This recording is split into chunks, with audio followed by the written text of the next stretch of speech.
Hi, this is Mike Schmitz, and welcome to another edition of Screencasts Online. In this episode, we'll be revisiting Drafts, one of my favorite apps for iOS and macOS. Drafts is a simple note-taking app on the tin that makes it easy to capture whatever is on your mind, but then you can send that text just about anywhere with the included export actions. Now, we've covered Drafts quite a bit over the years, but the last time that we gave it a full show was back in 2020 with the release of the Mac app. And since then, Drafts has changed and improved quite a bit.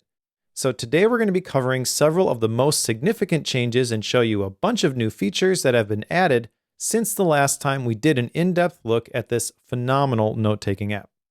You can use Drafts for free, but if you want to really take advantage of the productivity workflow features that it offers, you're going to need a Drafts Pro subscription. That cost is currently $1.99 US dollars per month, or $19.99 US dollars per year, both of which support family sharing. Now, just as a disclaimer, most of the features that we'll cover here today do require a Drafts Pro subscription. Let's start by looking at widgets in Drafts. These were added in version 27.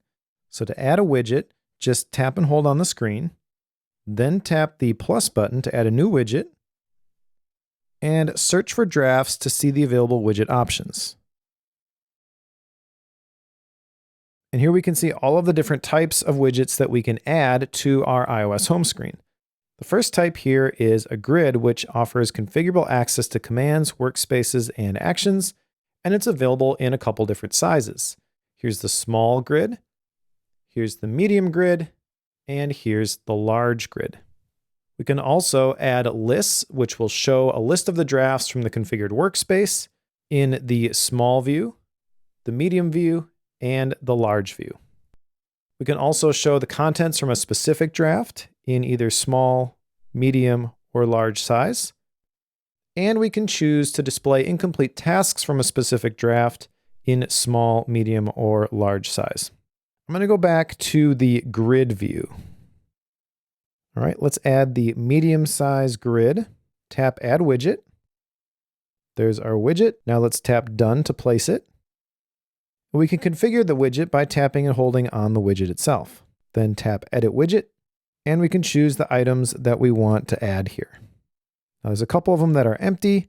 Let's tap on one of these and select one of the options that is available, like this Scan Document command. Okay, for the next space, let's add Last Draft. For the next one, let's choose New with Clipboard. And for the last one, let's select an action for Inbox. Okay, below we can use the theme, light theme, or dark theme, and choose whether we want to use the tint colors. Okay, there is our new widget. And now we just tap one of these to run the appropriate command. Tap the plus button, it takes us right into Drafts, and we can capture text to our new draft. That's just a quick preview of one of this week's Apple-related tutorials from Screencasts Online. Screencasts Online is your premium source of Apple-related video tutorials. All of our members get access to brand new, up-to-date tutorials each week, as well as unlimited access to our entire video archive full of Mac and iOS-related tutorials. You can stream and download all of our videos on your Mac, iPad and iPhone, and even your Apple TV using the members-only Screencasts Online Apple TV app.